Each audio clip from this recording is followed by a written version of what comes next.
Hi, this is Ben from the Dad Legend community, and you're listening to Concede. Greetings. Hello. Greetings. My greeting. Well met. I greet you. Greetings, traveler. Greetings, friend. The pleasure is mine.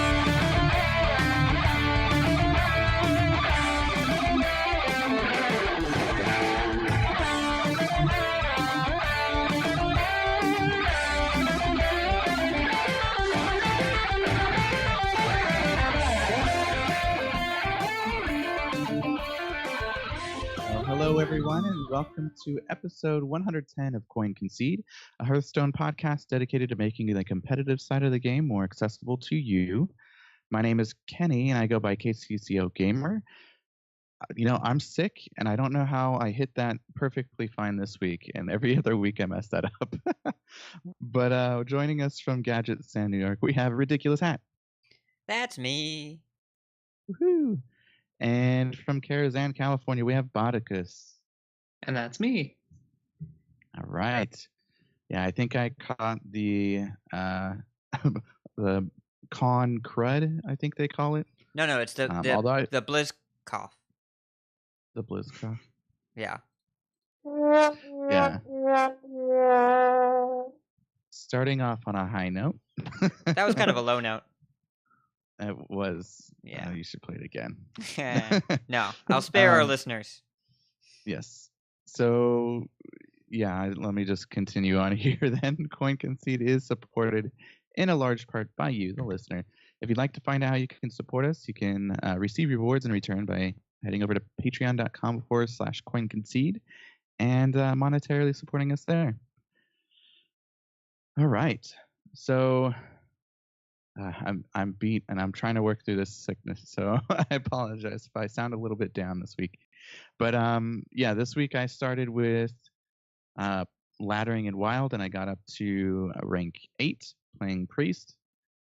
I never thought I'd be playing Priest this much, but yeah. So I might switch over to combo Priest once I get to rank 5, where they're playing Inner Fire combo and some nice Wild cards that work pretty well. So let's hear from Hat first this week. How was your week? So it's been actually better for me than it was last month, where it was a real struggle to rank up. What I realized, I got back from BlizzCon, I jumped on the ladder. I was playing a bit in the room, because the thing about going to a convention about video games, you immediately want to play those video games. So I couldn't tear myself away from playing Hearthstone when I got home. And I saw almost no rogues, a couple zoos, and almost all priests and druids. The first 24 hours I played back from BlizzCon, I did not see a patches. And it was just the greediest crap I have ever seen. So many big druids and big priests. And I played against a Nazakus priest. It was kind of crazy. So in addition to that, which we'll talk about later, Marin the Fox is out, and that's a card that's a 6/6, and it gives your opponent a free 0/8 chest, which you have to crack open and collect the treasure. So I said, you know what? Inner Fire Divine Spirit Dragon Priest seems real good right now, because it punishes all the greedy decks with the non-stop threats, got this huge combo win condition, and by the way, if they give you a 0/8 for free, if that becomes a 16/16 on your turn, your opponent probably dies. So I've had a fun time of playing against a few Marins, and when they give me a Marin, I give them death. We've had some. It was a Marspad in our chat was trying to fill the other board with chests. Yeah, there was one on Reddit where a person used Marin, Bran, and Shadowcaster over a couple turns with Emperor Thaurissan and Wild, gave his opponent 7 chests. And so his opponent literally could not do anything. Yeah. That's awesome. So let's hear from Bodicus. So I don't know where Hat's been playing ladder, but I've had basically the complete opposite experience. I've been playing against a lot of patches decks with the occasional Razakus Priest and even a couple control locks, but I got up to rank 4 last night. I'm actually kind of racing Rakanus Prime. He issued a challenge to me to see who could hit Legend first, and I had to check with him to make sure I could hit Legend in Standard, but I've been playing a ton of Zoolock, and I know I'm a little late to the party, but wow, that deck is pretty good. And basically, what happened is I was playing Tempo Rogue for a while and ran into this Zoolock that had Glacial Shards in it. And man, let me tell you, Glacial Shard is real good. It ranges anywhere from good to absolutely insane. And so I've been having a lot of fun playing some Zoolock. And I'm probably gonna try to play that for until it stops doing well for me. I actually had a game playing Tempo Rogue in Wild, and I threw out a Bran, and it stuck. And then I had Prince that I shadow stepped. It was pretty sick. Yeah, it was a very fun and interesting game. But yeah, and then I actually hit rank 10 while I was in line at BlizzCon, getting for those live, getting this, which is the actual pin. It's a collector's edition Power Core card back pin. So only 3,000 of these. Pretty cool. I was excited to get that. I was worried I wasn't going to get it, but yeah, hit rank 10 trying to get that, just standing in line at BlizzCon. And I was only there one day. The other day, stayed home because the kids are a little too crazy for the very pregnant wife. So was there for the family to give her a little bit of a break. So speaking of, I wasn't able to make the live show we did, so keep your ears open. Not our eyes, I guess. I guess if you find it with your eyes, then listen to it. We will be releasing that really soon, probably before the show.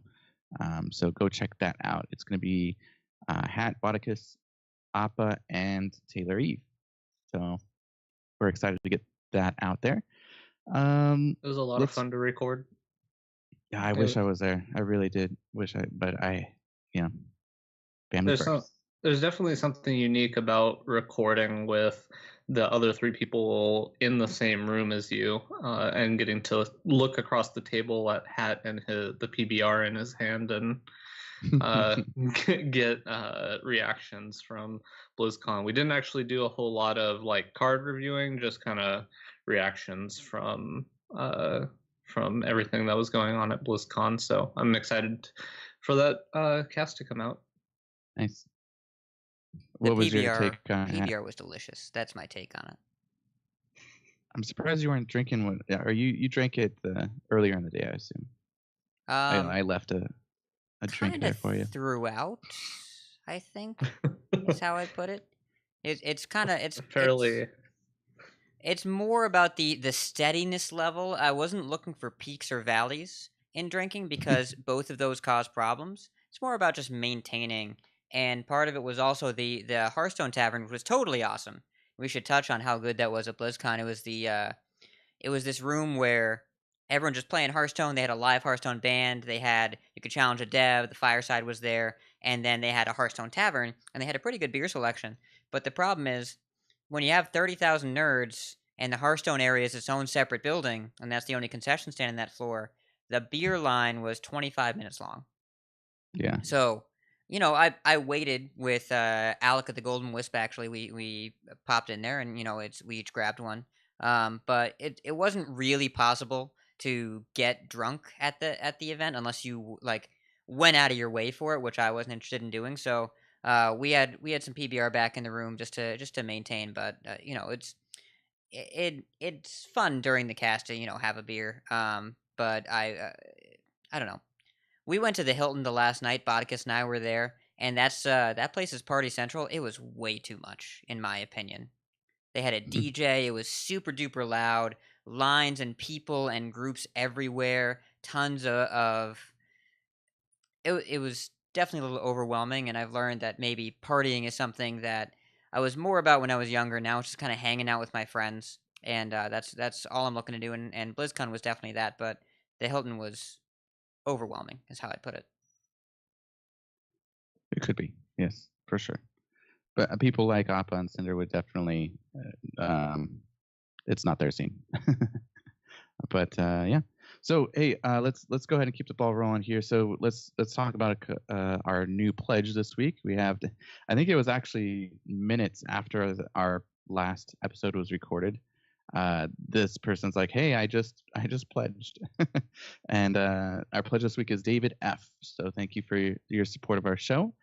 Had, I think I'm gonna let you announce the next part because you talked to him specifically, but we have an Yes. announcement. So, Mr. Reepacheep, who has been a patron of ours for a while, has said in the spirit of Thanksgiving, he would like to donate his coaching. So, we'll have a raffle this month. It won't be any raffle. It will be a raffle open to everyone that leaves an iTunes review in the store. Will get a chance to be entered for a free coaching session, courtesy of our friend Reepacheep. So leave an iTunes review, and if we read it out during the month of November, then you will be eligible to win a session. So thank you very much, Reepacheep, for donating. That was very generous of you, and we look forward to picking the lucky winner and giving this session away. It's one of our favorite parts of the month. I think we can all speak to it, that we really love this benefit because it allows us to one-on-one connect with all of you. So we've got a free session for you. All you got to do is log into iTunes, give us that review, and let us know what you think. And I'm going to throw this out there too and see what you guys think live here. But if someone already left a review, what would you suggest they do? So what was that?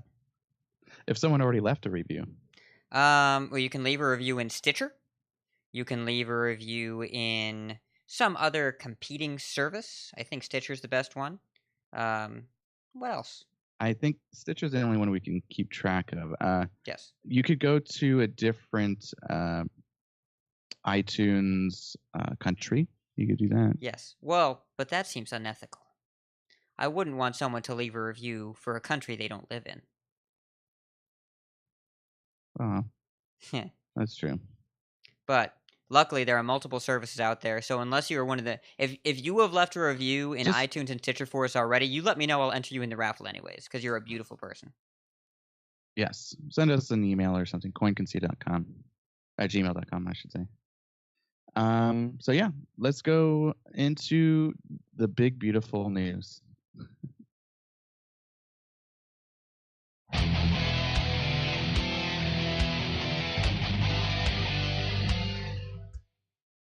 All right, so I don't know if you guys heard, but there's a new set announcement. We have Kobolds and Catacombs.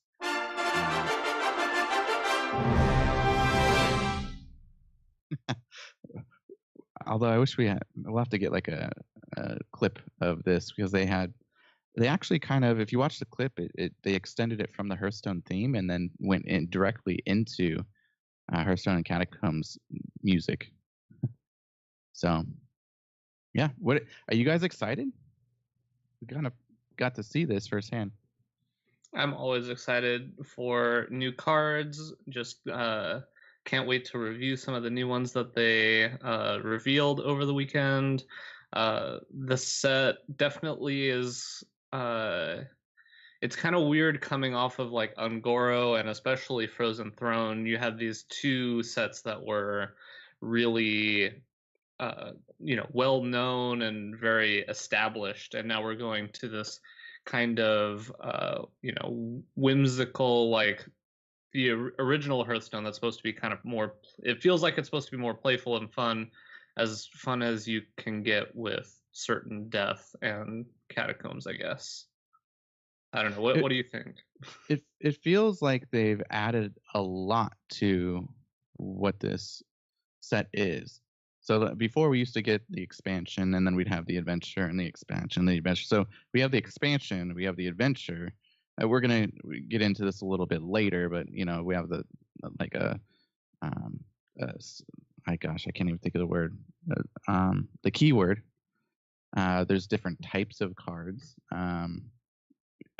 We'll get into it later, but yeah. So I feel like they've added a lot. We're gonna get a lot out of this. So I'm just curious how my gold and my dust is going to handle the set. But Hat, why don't you tell us when it's going to be released? December. We don't know when exactly yet, But we do know that typically during these release cycles is the first week or two, rarely later than the midpoint of the month. I think it'll probably be earlier rather than later. That's my personal theory. There's nothing to justify that.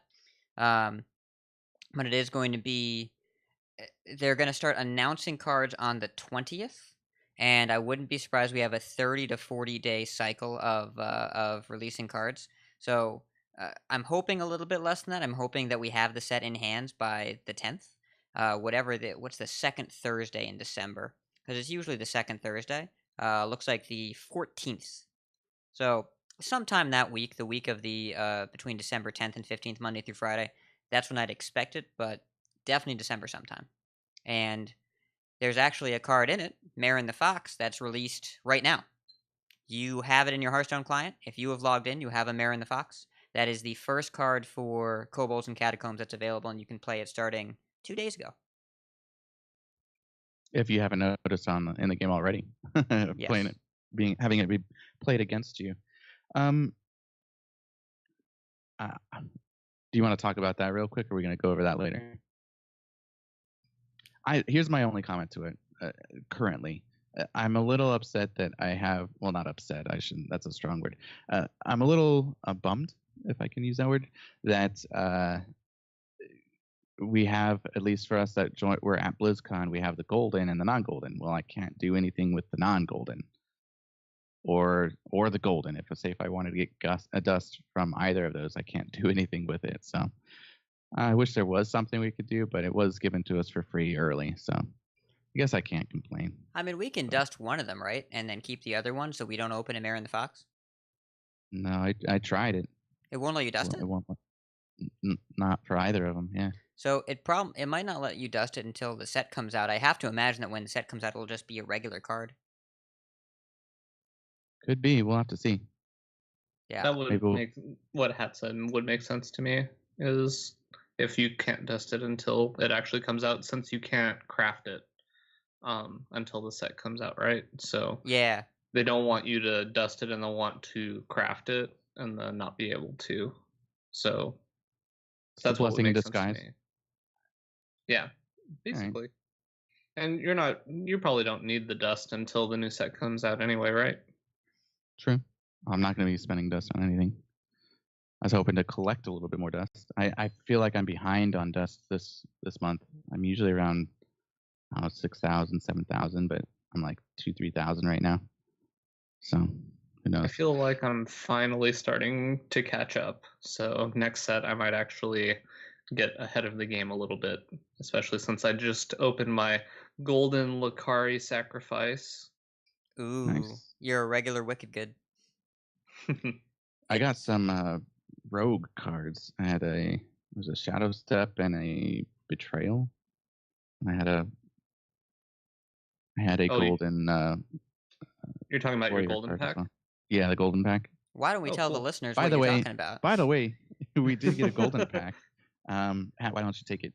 So, if you are a Twitch Prime subscriber, aka an Amazon Prime subscriber, then you go onto Twitch and you click that little crown in the top right, and you click Golden Pack, and then you link your Twitch account and Amazon and Blizzard, and you make them all talk to each other. And then when you log in, you get a classic pack that has 5 golden cards inside. Rarity is going to be the same distribution as normal. I got a couple regular rares and a couple 3 commons, but they're all golden. So go get that. You've got until December 9th to log and redeem that reward. If you're an Amazon Prime member, there's no reason not to do it. It's free, built into your Amazon Prime membership. And also, if you have started your Asia and European accounts, you get one on each server. So make sure if you have your main account wherever it is, go over to maybe you have a free to play account on one of the other ones, and you can get a bunch of dust, which should help you, crafting some of your decks on your free to play account. All right. And also, I don't believe that it abides by the guaranteed legendary after 40 packs or so. I think it has its own timer. It doesn't abide by the other pity timers. So Yeah. from what I understand. The sample size is going to be small enough on this that because everyone will have a maximum of 3 of these, there's going to be very little way to track if there's any kind of... Well, there can't be any kind of incremental opening, right? Because each account will have a maximum of 1. Yeah. It's not I going to mean, be... the only way to test it would be to get to the point where your classic packs you've opened 39 classic packs, and then you open the golden one. So you have to assuming you low didn't get a roll like legendary crazy on classic and You get... have to high roll, low rolling. Yeah, it's... So, and for anyone that doesn't know what we're talking about, the pity timer, as it is known to be called, if you open 40 packs of any set, and the first 39 do not have a legendary, the 40th is guaranteed a legendary.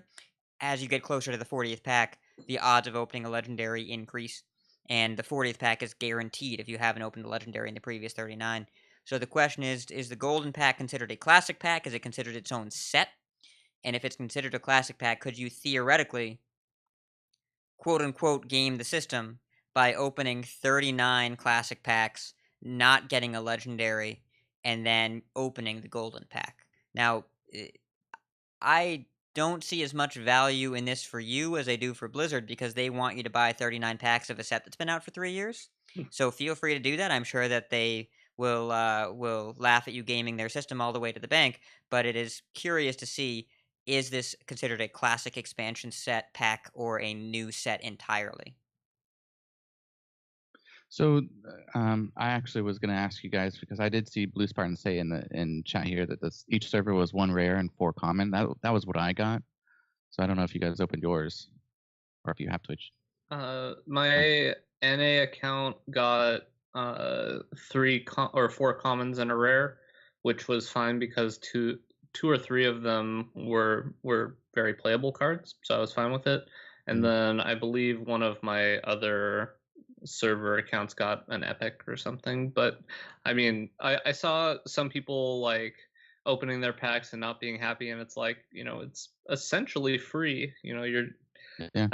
I just like, if anything, you just get a bunch of extra dust, which is great, because dust crafts cards, and everybody wants cards. Yeah. I opened 2 rares. I got Kirin Mage, Defender of Argus, Ice Barrier, Earthen Ring, Farseer, and Jungle Panther. And 4 of those cards have seen play for multiple years, so I felt pretty happy about it, even though it was quote-unquote just 2 rares. It's still 2 golden rares and 2 golden commons I know I'm going to play, and a Jungle Panther. So I'm pretty happy about it, because I've been an Amazon Prime subscriber for a very long time, and it's basically it's an incremental benefit that Twitch just didn't have to give you and chose to give you. So I'm happy that it exists. I understand that it further widens the gap between free to play and not free to play, because if you're not buying the Hearthstone cards and you don't have Amazon Prime, this is yet another thing that you have to pay real money for that you can't get otherwise. So I'm curious if Blizzard will receive any backlash for that, of making another benefit that is only available to people that are willing to spend money. True. So I actually took a screen print, so I found all of the ones that I got. I got Shadow Step, Betrayal, Questing Adventure, Cruel Taskmaster, and Stranglethorn Tiger. So I got my second of those. It's not bad. I liked it. So we got a question for the questions of the cast a while ago, and since we're on this subject, I figure I'll just bring it up and put you guys on the spot. Do you guys remember the question of how much would you guys pay for if you were able to buy a golden pack from the Hearthstone shop? Do you guys remember this question? I do. Yeah. Someone figured it out mathematically, and I don't remember the answer, which is the answer I would choose. But yeah, whatever seems fair. I'm not. I don't know. Would you buy a golden pack if you could buy golden packs from the? The store? I just might. Well, because I end up keeping all of my golden cards, so I don't know. Are you asking would you or should you? Because those are not the same question. Well, I mean, if you already buy packs, and if the price point was right, then the should you would be an obvious answer, right? Yeah, I don't think I would buy the pre-purchase set You know how you get 50, right? Did we? I don't even we mentioned that, but you can pre-order that now.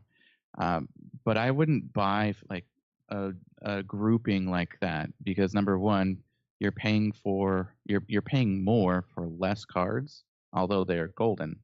But just like how I was mentioning earlier, the legendary, the timer of how many packs it takes to get you another legendary, like you're not getting as many legendaries for how much money you're putting in. So there's a kind of a give and take. Like I would top off my collection probably with something like that, but I don't know. I What mean, do you think? this gets complicated because it really depends what that price point is. If golden packs were $2 and regular packs were $1, you would never not buy golden packs because they would be $2. You would double your investment, but more than double your dust, right? Because a golden common dusts for 50 and a regular common dusts for 2. It would just be more dust value. You would actually generate dust quicker, and you would have the cards you wanted faster. As you opened regular commons, you would keep the ones you wanted to play with, and if you dusted the ones you didn't want to play with, even the crap or the duplicates are going to be worth the cards that you're not opening by doubling the money. So then, if we get up to $3, if we triple the money, I think that's where maybe it starts to be closer to equal. I haven't done the math. I'm just thinking about it. If I were Blizzard, I would probably price a golden pack at $5.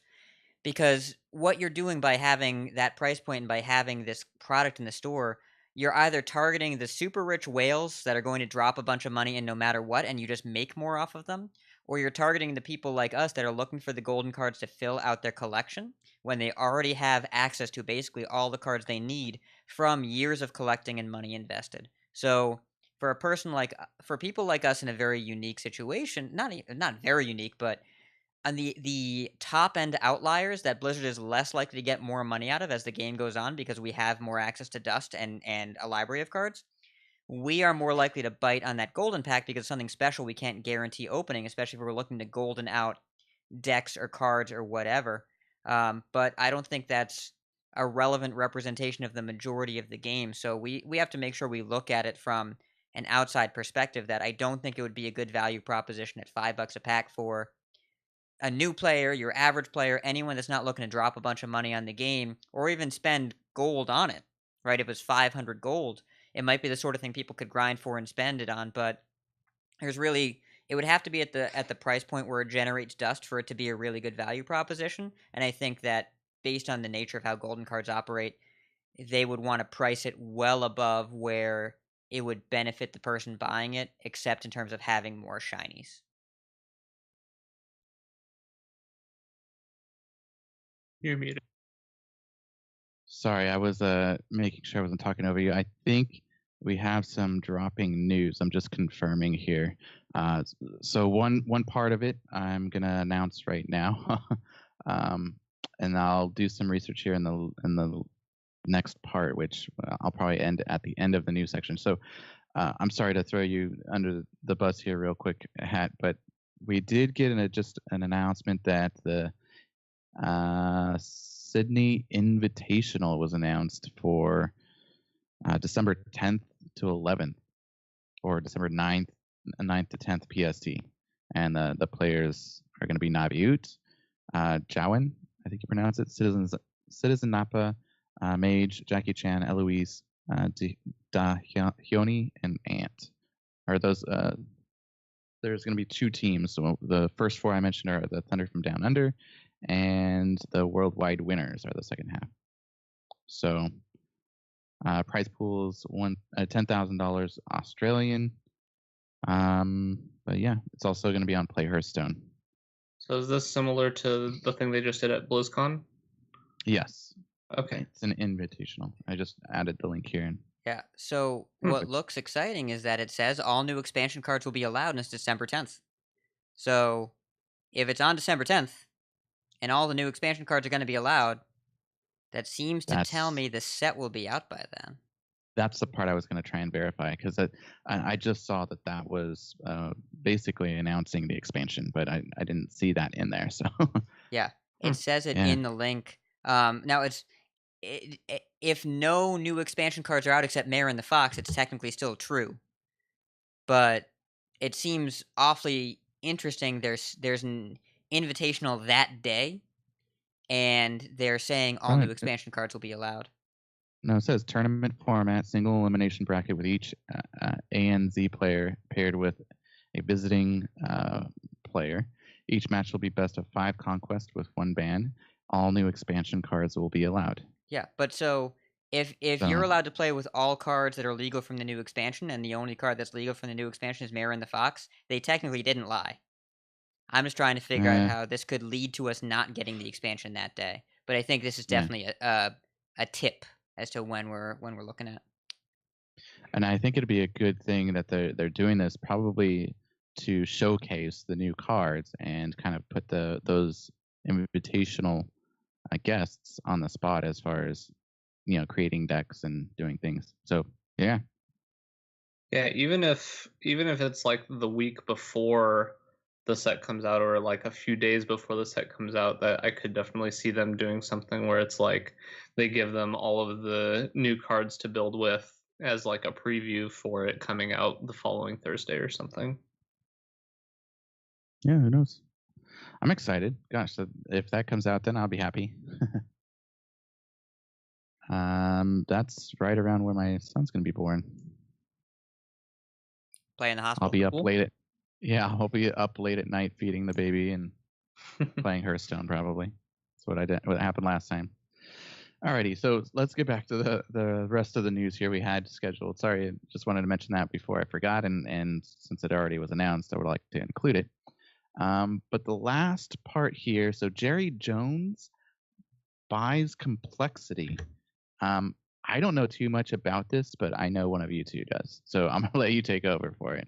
And I'll add the link in the show notes here. So Jerry Jones owns the Dallas Cowboys, and now he owns the Dallas Cowboys and Complexity Gaming, along with John Goff, who's a real estate investor. And this is Jerry Jones was approached with an Overwatch League team, and he said we don't have the expertise to run this. So they did the next best thing, and they bought a gaming organization that could run an Overwatch team. So the Jason Lake, who's the CEO and co-founder of Complexity, will stay on and will stay the CEO. The other co-founder, Jason Bass, has sold his interest in the company. He's done. And it looks like this professional gaming organization, which includes a lot of popular streamers, Mr. Yagut is on there, Asmodai is on there, Ryzen is on there, and it's got some competitive players as well. This team now has funding, right? Guaranteed funding from a very high level, very competitive owner who has a background in physical sports that should translate pretty well to digital sports. Pretty cool. I like this. Yeah, it sounds good. It sounds like we're still making strides in the professional scene, so that's good. Sorry, I'm kind of switching up on the news here. We should jump back a little bit. Any other comments before we move on? You good with that, Bot? Yeah, no, that's more people getting involved is good. Right. So now I'd like to actually get a little bit of firsthand experience with the dungeon run mode. I wasn't there the second day of BlizzCon, so I'm not sure if Bodicus you were able to get in, but did you get a chance to at least try it, or did you see it at all? So I did not. I actually went on Saturday just to hang out outside of the convention with whoever I could see. I probably could have had the opportunity to sneak into BlizzCon, but I really didn't want to run into the situation where I'm like inside and they're like, "Hey, where's your badge?" And it's like, I don't want to be meeting somebody that I've always wanted to meet and have that awkward situation. But I had a great time at BlizzCon just hanging out outside the convention center and talking to people out there. Ethics. Yep. That's what we're going to start. Okay, so Hat, I know you had a little bit of a run there. I got to play it at least on the first day. I played. They only had 3 decks. Was it Priest, Mage, and Warrior? and Warrior. I think I played Warrior. Yeah. So I only played it once, but well, they only had 3 rounds of it, and you can have up to 8 rounds in that dungeon run. And yeah, it seemed pretty easy, but I guess that's the first 3 anyway, so they gradually get harder, but you gradually get more powerful too. So I'm curious how the rest of it would go. What's your first thoughts? Well, just to clarify, for those of you that didn't get to see it or play it, this is single player content for Hearthstone, and it's meant to be repeatable, right? It's meant to be played multiple times and kind of dynamically generated. There's a pool of 48 encounters. They are randomly sorted. You start off with a weaker encounter, and you do 8 of these encounters in a row. The bosses get stronger. Obviously your health resets in between, and every time you beat a boss, you get a treasure of some sort. It's either a passive buff that's automatically applied at the beginning of the game, including all of your minions get +1/+1 in your deck and hand at the start of the game, or your health total doubles, something like that. Or you get a treasure, which is printed only for this mode, which are obscenely powerful cards. Stupidly powerful cards. Like 1 mana, all of your minions cost 0 this turn. Right? Like, dumb cards. So you get one of those, and then you get 3 different choices of 3 cards, kind of expansions to your deck. I played Mage, and there's the Frost package, which had 2 Glacial Shards and a Water Elemental. There's the Dragon package, where you get a Bookworm and I think it was an Alexstrasza when I saw it, and another card. There's various different packages that they will offer you. You get to pick one of the 3 every run. So your deck kind of grows as you get deeper and deeper into the dungeons. This idea of role-playing, you start out weaker with lower health and a lower deck, and as you progress further in the dungeon, you get stronger, you collect more stuff. But your enemies get stronger too. So at BlizzCon, we got to play as either a mage, a priest, or a warrior, and you got to play the first 3 rounds. The first 3 rounds were super duper easy. Boss started with 10 health. 10 health is a very low number when you have Fireball in your deck. Really, really low number. And so it wasn't until about the 3rd boss that we all saw the challenges. But it has a lot of promise. And if it's not too easy, if those last bosses are difficult, I see a lot of replayability here and a lot of opportunity to see, can I play Hearthstone with a different kind of internal pressure of the anxiety of wanting to finish this? Because if you lose one game, your run is over, right? The chances of you dying are pretty high if you get later into the run. If you die once, it's over. So instead of that ladder anxiety, is that pressure of keeping a good run going or scrapping by with a poor run. And if you win Dungeon Run with all 9 classes, you get a special card back that is not accessible any other way. So I'm very curious into seeing what this brings. When I played it at BlizzCon, it was definitely too easy. You were able to beat all 3 classes the first 3 rounds in about 20 to 25 minutes with the right draws. But I expect that an 8 boss run will be a lot harder and will be more interesting to play and will take up a good amount of time. Also, just to clarify, I heard Yang Wu and the developer of the dungeon runs actually talk about this, that in the demo you get a reward after every boss that you beat, but when it actually is released, you're only going to get a reward after every other one. They wanted to make it, they wanted to kind of give people more stuff for the little demo of it, but the actual showcase it, but the actual roguelike will be significantly harder, is from what I understand. And I just want to say that even though I didn't get to test this, I really love this dungeon run mode that they're coming out with.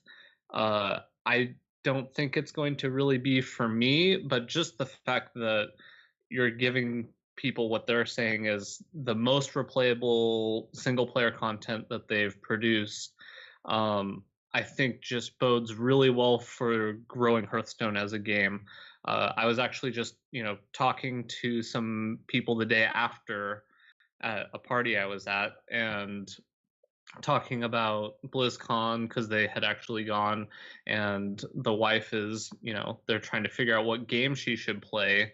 And I told her that Hearthstone is, going to be great because they're going to have the single player content. And I know a lot of people really love the single player aspect of Hearthstone, and just getting more people into it, I think it's going to do wonders for the growth of the game. So I'm just excited to play it a little bit when it comes out, and just really excited for the amount of people that it brings in to the game. Yeah, I think it's really good for those that get very, very, very big anxiety on the ladder, and it'll be a nice break to kind of, if you're having trouble on ladder, just go play a dungeon run and kind of break the monotony. Let's go. I don't want to get too far into the podcast here, and there is a lot of news that we're covering here. So, the last part we'd like to talk about is the arena cards. So, I'll talk about them. So, okay, go. Okay. So briefly, they did a cool thing at BlizzCon where they had the audience vote on 3 different cards for each class, and whichever card got the most votes is going to be added to Arena in an upcoming patch. It sounds pretty exciting for those of you who really enjoy Arena, which is not so much me. But my biggest thing with these is I keep looking at all of these cards and thinking about their applications in Standard, and then realizing that I'm not going to ever be able to have Smoke Bomb in Standard where I could get my Auctioneer Stealth like the good old days, and it makes me a little sad. But we have a link in the show notes to all the cards that were chosen, and some of them look pretty cool. I really like I like how they did all this, how they had the community involvement, and I'll be excited to see how these actually affect the arena, because it is only 1 card for each class. So I wonder how often these cards will be showing up on your runs. Well, and most of these are definitely going to be rare or epic. There are some crazy effects here. Crazy effects. Because these are cards that they couldn't print in Standard. I think the standout is Crackling Doom, which is it's a Shaman card at 0 mana, deal 12 damage to all minions, overload 10. Like, what on earth is this card? It's wipe the board and then play a bunch of stuff and skip my next turn, but I get this turn. It's a lot of these cards you could not print it in Standard at all. I mean, you just look at Generous Spirit. It's a priest card, 3 mana. Give a friendly minion to your opponent, draw 3 cards. In Constructed, you just play that with Doomsayer, and no aggro deck could ever come close to you. So these are cards that they're meant to do something different in Arena, which is a less consistent format, and it's meant to be some kind of class balancing. And you can tell some of the classes got some stronger cards, some of them got some weaker cards. It's based on their current power level. And I'm really excited to see what this does, and really the precedent it sets for arena-specific cards and arena-specific balancing. It's something they haven't really done before. They've removed cards from the arena pool, but it's definitely not something they've done before where they add cards specifically to this pool and not let them play anywhere else. I think it's a neat idea. I like it. I'll probably be playing more arena, but I'll also probably be doing dungeon roads, and I'll probably be spending way too much time in Hearthstone, but I'll probably be off, so who knows. All right, so now tournament. Let's talk tournament. It's the grand tournament!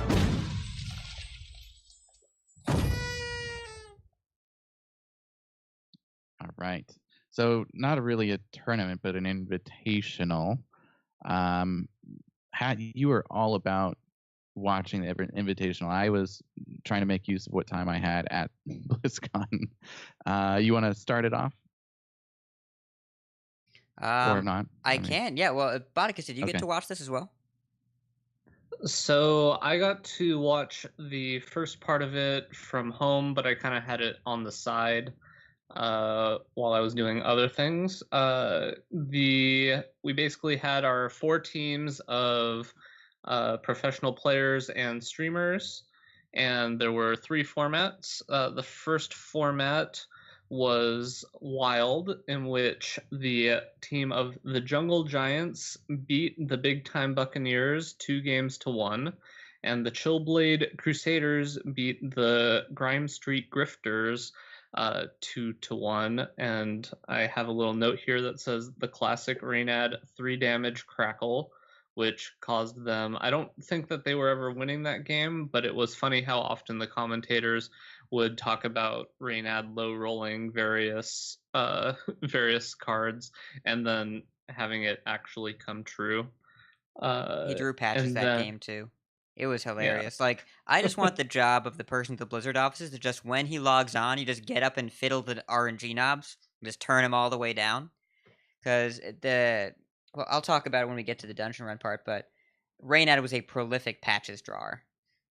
and then after a while they had standard, in which the Chillblade Crusaders beat the Big Time Buccaneers 2-1, and the Grime Street Grifters beat the Jungle Giants 2-1.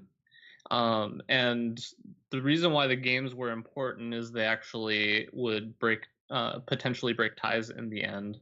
And then the third format was Excavated Treasures, aka the Reno format, in which not every team actually put Reno in their deck. But basically, it was a wild format where they had pre-constructed decks of 10 to 15 cards, and you had to fill in the rest of the cards singleton like. So it made a lot of sense to be putting Reno in pretty much all of these decks, and like I know Priest was pretty common choice because you get more of the singleton cards.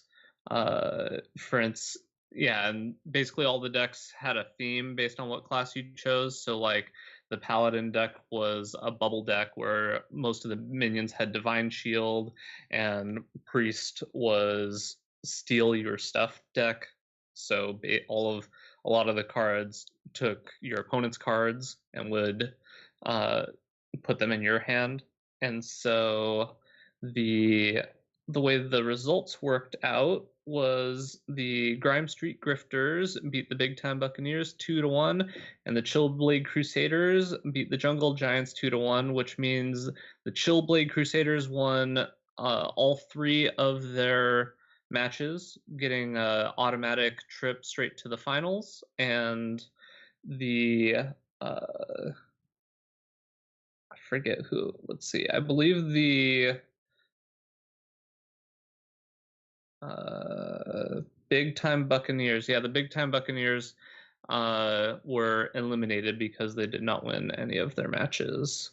But basically, in order to break the tie between the two middle teams, the Grifters and the Jungle Giants, they had to go through a dungeon run in which Hat I believe you saw most of this, right, Hat? So, unfortunately, I did, and I wouldn't be opposed to the idea of Dungeon Run being a kind of tiebreaker format, but there's a few problems I had with this. First of all, Dungeon Run's not done. Second of all, they didn't make each team do it, they made each player do it. There are 6 players, so all 6 of them had to play 3 rounds of Dungeon Run. Third of all, it's balanced to be extremely super easy right now. Fourth of all, the second and third place team weren't tied. The second place team won 2 matches. The third place team only won one match. Why are they competing for this? Why aren't the top 2 teams just going into the finals? But anyways, they wanted to show off the new format. I get it. Both teams went 9-0. Right? Both teams, all 3 players, 3-0 their dungeon runs.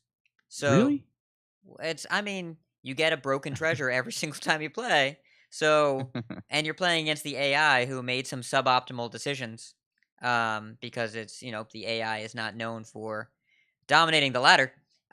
So I like the idea of using this as some kind of tiebreaker in advertising, but it should have been just 1 run per team instead of 1 run per player, and each player plays one of the matches. But I get it. They wanted to show it off. It took 2 hours. It was not very compelling content. It was a lot of time spent on this. The only redeeming factor is that the Grime Street Grifters kept picking the pirate package for their warrior deck, and Reynad was piloting, and he said that we won't draw patches except they had a buff saying they will draw 2 extra cards at the beginning of the game, and the deck was under 30 cards. And the second turn, they immediately drew patches. And watching Reynad just kind of make that little unlucky smirk was really the highlight of this portion, and it's worth finding that exact moment, but the rest of it was difficult to watch and not super redeeming, so I'm looking forward to the future of this mode, but this wasn't the best showcase for it, playing it over and over and over again into the ground. I would have felt sorry for the casters too. I guess, yeah, I don't know. So, do we want to go into the actual grand finale? Sure. How about I go over the first few games and Hack can go over the last of them, as the first ones were the ones I watched the most. So the finals were the Chillblade Crusaders versus I don't even know who was on the other. Who was the name of the other team? Grime Street Grifters. Grime Street Grifters. Okay, so game 1 was wild, and it was the Freeze Mage Mirror. And I remember that the Chillblade Crusaders had pretty much the perfect curve of getting to go. Oh man, I am not prepared for this. What's that popular wild card that reduces cost of everything? Emperor Thaurissan. So yeah, they had Thaurissan into Coin Alex, and then into lots of burn spells to their opponent's face, which basically forced them to pop their block twice, and then a defensive Alex. So I didn't think it looks like Hat said there was some interesting back and forth discussion, which I guess there was some interesting decisions, but the Chillblade Crusaders hand was just extremely good, and they were able to take game 1.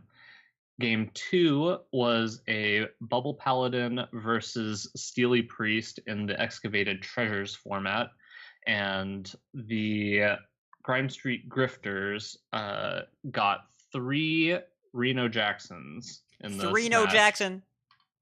3 No Jacksons.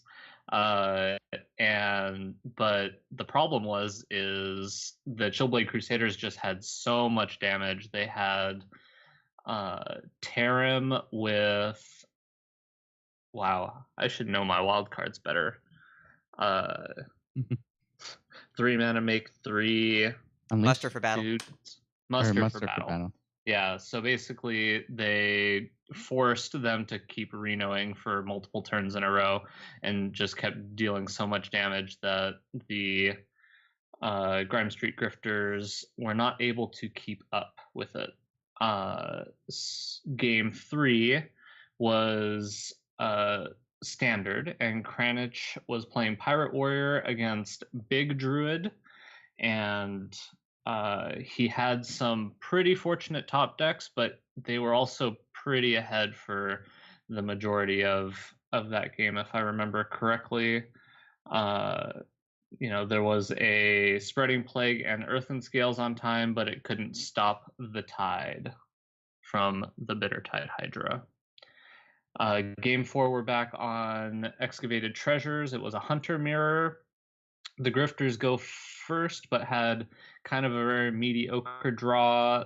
The Crusaders had very consistent pressure plus a freezing trap into high main, and were able to lock that game up, which means that Pathra got eliminated. And whenever one of the competitors lost 2 games, they essentially lost their 2 lives and had to just leave the stage, which means during this whole thing, you have 3 people with all of their input on how to play each of the turns, and being able to come up with some, the most optimal lines of play. And every time you lose somebody, you lose that extra input. So then game 5 was the Wild Aggro Shaman Mirror. Reynad, of course, draws patches on turn 2, and 2 Trogs get dealt with by the Grifters, but they run out of gas into a board that Flame Tongue shines, and then a Doomhammer happens, and Reynad ends the game with a Crackle for 3, as predicted, which means that Reynad was eliminated and had to leave the stage, which means that Kranich is up there by himself and has to win 5 games before he loses 2. twice. Yeah. At this point, Kranich is the last person standing on the Grime Street Grifters against a 3-headed giant in the Chillblade Crusaders, who were undefeated in the regular portion, and were in the grand finals and had just knocked out the 2 other players on the team. So Kranich is locked into his classes. Each player brought 1 standard deck, 1 wild deck, and 1 excavated treasures deck. He's got to play those. They know what he's playing. The players in the other team are constantly rotating, and all 3 of them are still live. Kranich just won 1 game against RDU's Big Druid, but no other player in his team has won, and it's best of 11, right? Whichever team gets 6 losses first loses. So, game 6, we're back against Druid. We have Pirate Warrior again. Kranich is the Pirate Warrior, and it turns out multiple Bittertide Hydras are still really good cards. So he plays multiple Bittertide Hydras, and then there's a timely top deck right after the Ultimate Infestation. Kranich says, "How about this, Leroy? How about you die?" And RDU, just like that, is eliminated. And Kranich begins the comeback story. So it's Excavated Treasures next. It is Treasure Secret Hunter from Naviute versus the Treasures Discard Warlock from Kranich. Kranich kind of swells out of control, as Zoo is known to do. And you get to play with cards like Haunted Creeper and Implosion and Imp Gang Boss in this format. And it's a singleton format, so the Hunter deck is less consistent. The Zoo deck is able to get on the board and stay on the board. Now, there's a really exciting moment where Oot top decks an Explosive Trap, and Kranich has 7 minions, and they all die to the Explosive Trap. So, trade down the board, charge an Explosive Trap, but still rebuild the board, and Kranich is down to 4. He is against an Eaglehorn Bow and a Hunter Hero Power, and he has to Dark Peddler. He gets a Void Walker for Taunt and exactly lethal the next turn, and he steals a win from what seems like a loss. We're back to Standard, back against Dog. It's Pirate Warrior versus Razaka's Priest. If you've played that matchup, you know it is a terrible matchup for Razaka's Priest because Pirate Warrior is non-stop damage, and Priest just does not have enough healing to keep up with the early pressure. And Pirate Warrior wins by turn 7, the turn before the Anduin can come down and clear anything big. It just pressure, hit him with the Arcanite Reaper, hit him with the Kor'kron Elite, and the game is over. Before it even begins, it feels like, and Kranich shows his skill with the aggressive decks. Let's go to game 9. It's Wild, Token Druid versus Freeze Mage. Now, this might seem like a good matchup for Freeze Mage. In Standard, it is, and Wild, it's a lot tougher because these minions stick around. Again, you've got your Haunted Creepers. You've got a lot more cards that just stick around. You've got Living Roots to swell the board, and more board buffs and more aggressive minions. You got Loatheb to kind of hold things down. So over the course of this game, Chillblade Crusaders do not see a Doomsayer, and despite Oot being extremely talented with the Freeze Mage, Kranich holds down the board constantly. It fills up on turn 3 and never empties. Even when a Blizzard comes down, Living Mana is kind of balances that. Crypt Lord survives through all of the AoE damage, and then gets flipped with a Crazed Alchemist to pop the block. And Oot is on the defensive, has to spend all of his resources just to stay alive, and can't keep up. And just like that, Kranich wins 4 in a row to eliminate Oot. Crazy. This is the energy in the stadium at this point is really coming alive. In game 10, we're back to Excavated Treasures. It's Kranich versus Dog. Dog has 1 life left. If he loses, this is it. It's over. And so it's Kranich's Discard Warlock versus Bubble Paladin.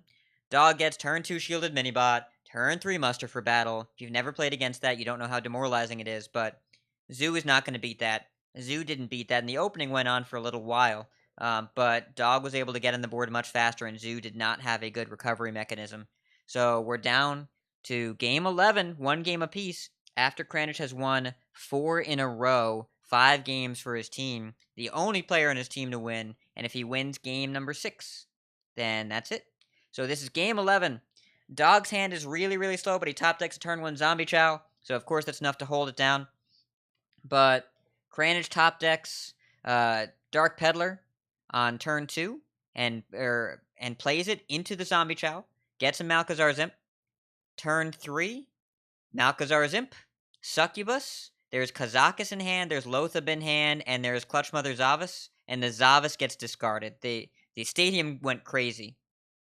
And Lakari Fellhound in the next turn comes down, discards 2 cards, gets them back, and high value play after high value play after high value play comes.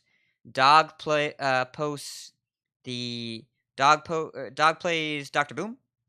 Dr. Boom not quite enough. Very fortunate bombs go off for Kranich, don't clear a single minion from his board, and Dark bargains enough to seal it for Kranich from having both of his teammates eliminated. He won 5 out of 6 games, and he won all 6 games on the Grime Street Grifters to take the championship at the Inn-vitational. It was really incredible to watch.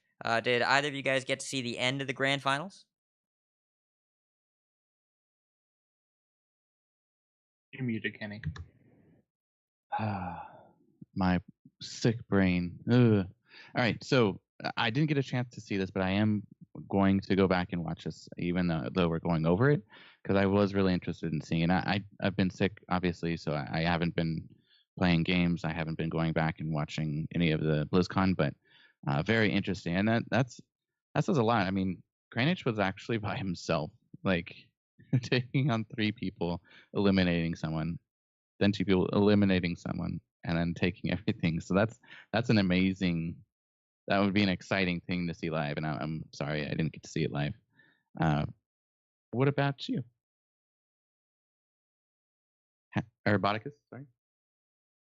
I don't believe I caught the end of this, but I know Hat was there for the in person. So what did the room feel like in person to have him come back, and how does it feel knowing that Reynad has won a BlizzCon? Amazing and real weird in order. I mean, Reynad is a lot of things.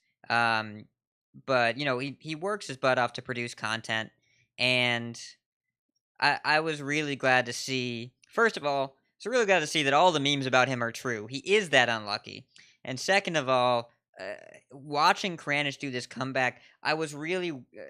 I wasn't looking forward as much to BlizzCon as I was what I originally booked, because I always assumed there was going to be a tournament there. And at first, this tournament seemed way too casual. But the way it ended was kind of storybook and really, really fun to watch. So I'm glad I was able to be there for it, because it was really fun to be a part of it, and the energy in the room was really, really hype. So it was pretty cool.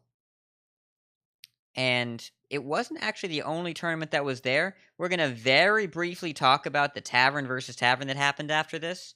I just want to talk about it because it happened right after the Invitational. This was kind of a casual event format where it was a bunch of different inns. The players played Pauper format against each other to kind of earn their way to BlizzCon. There was a wild top 16.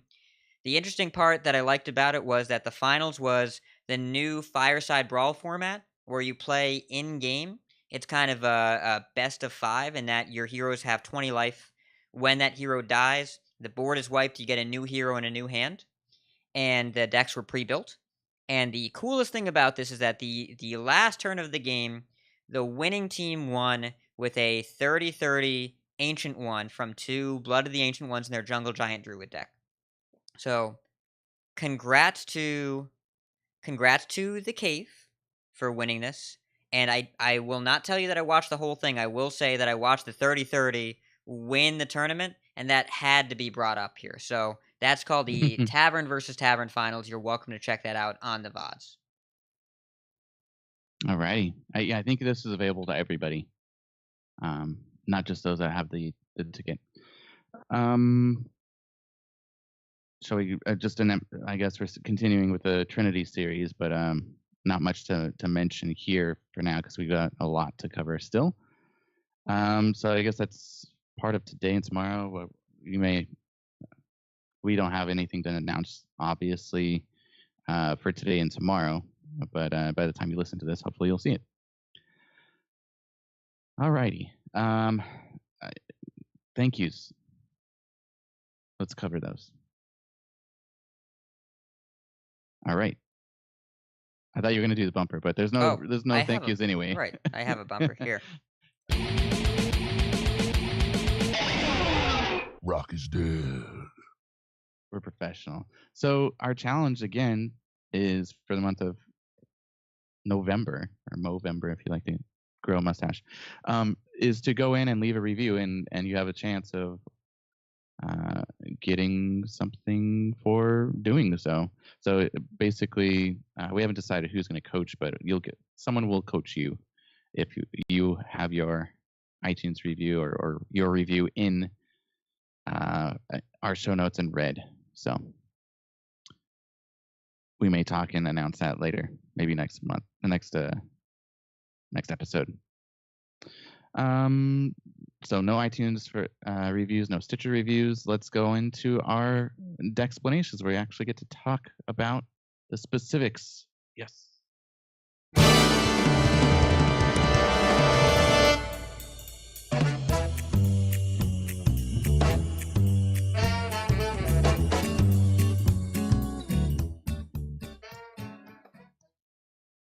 All right. So I just linked this in our chat here. We have a link to HearthstoneTopDecks.com as far as some of the details we're going to be going over. If you're joining us live, I think Kat has some of them posted here for us to see. But let's start talking about. I'm going to do the extra commentary, but I'm going to leave it over here to Hat to take over. All right. So. Oh, you know what? Let's kick it over to Bodicus. Yeah. Let's share it some. I'm sorry Awesome. Take over. Well, I'm excited because new set means new cards, and new cards means we get to do a bunch of guessing as to kind of what will be good. And while we can't guarantee that all of our predictions will be right, and almost assuredly we will be wrong on some things, I do like going over all the new cards, kind of thinking about the possibilities for where they can be good and where we can use each of them. So this new set has a few different new things that they are coming out with. One of them is this new mechanic that they're calling Recruit, which is essentially, it's similar to like the Yasiraj mechanic or the Finja mechanic, where it pulls out a minion from your deck. So one of the cards that they spoiled is a warrior card. It's 6 mana, and it's called Gather Your Party, and it just says recruit a minion. So this card is kind of interesting to me. I don't know how much I like this kind of mechanic because it feels almost like pretty random and pretty swingy. Any card where you're basically trying to pull a card like Yasarj out of your deck, it can get kind of scary. But at the same time, I definitely could see this being a warrior card, a card in like a control warrior deck. Maybe even I've heard people talking about big warrior potentially being a thing in the upcoming meta. What do you think? What's your opinion on recruit in this card? The mechanic makes me nervous because it seems like it's costed a little bit better than Barnes was, and a little bit less abusable, because 6 mana, it's Ysera on turn 6 or Lich King on turn 6 it's a couple turns faster, but it's not really a lot faster than Wild Growth into Nourish or Wild Growth into Mire Keeper, right? We're already dealing with this in pretty large quantities in Standard, and Shadow Essence exists and has proven that this is a deck building challenge more than anything, and you can make this card consistent. But I don't know, it's I like what they're doing with Guild Recruiter, which is kind of uh, shrinking the pool of cards that it can pull from. Because I think that once you make it about specific deck building getting rewarding and random deck building just getting punished or not getting high roll rewarded, I feel a lot better about it, and I wouldn't be surprised they tested the crap out of this mechanic. But it feels like there's a lot of highs and lows here that I don't know if I care for. But I want to see it in action first. And of course, if you're playing 6 mana recruit a minion, you are building your deck that there is never a miss. You cannot afford to have a miss if you're playing that card. So I don't know how it'll play out. I have faith that I am wrong about it. That's what I'm hoping for. Yeah, I actually like the thought process for like Guild Recruiter. I was kind of thinking that potentially like a Shaman deck might be able to make decent use out of it. Obviously, the go-to answer is like a Flame Wreath Faithless. Pulling that out with this card is obviously great, but even pulling out like a Flame Tongue Totem could be really strong, or pulling out Mana-Tide Totem. There's a bunch of cards I think that you can pull out and get immediate value from. That makes me interested to see where they take this mechanic and what different things they can do with it. Are you talking about just recruit as a keyword? Or are you talking about like for example this card 6 mana for totem would seem? I was talking about Guild Recruiter specifically. It says recruit a minion that costs 4 or less. So like the pool you're looking at is like Flame Wreath Faceless is obviously good. Yeah. Okay. I think you can make use out of like a Flame Tongue or there's a lot of totems that have effects that are not battle cries, because obviously you either want to be playing recruit spells that have like end to turn effects or negative battle cry effects with this to really get the full use out of it. Okay. And so the next thing that they were doing is these, what they're calling spell stones, and we have a couple examples. The first one is a druid card called Lesser Jasper Spellstone. It says 1 mana, deal 2 damage to a minion, and then in quotations, gain 3 armor to upgrade. So basically what happens is while this card is in your hand, if you gain 3 armor, then it becomes just the Jasper Spellstone. Yeah, just Jasper Spellstone, which is deal 4 damage to a minion, and then in quotations, gain 3 armor to make it the Greater Jasper Spellstone, which deals 6 damage to a minion. I think this card is potentially quite powerful. Obviously, the thing that Druid is looking for is things that deal with wide boards and things that deal with specific minions. So this card is potentially very powerful in the early game to be able to deal with the smaller threats, to make sure that you're not taking too much damage in the early game, to be able to play your ramp spells and get to the later game.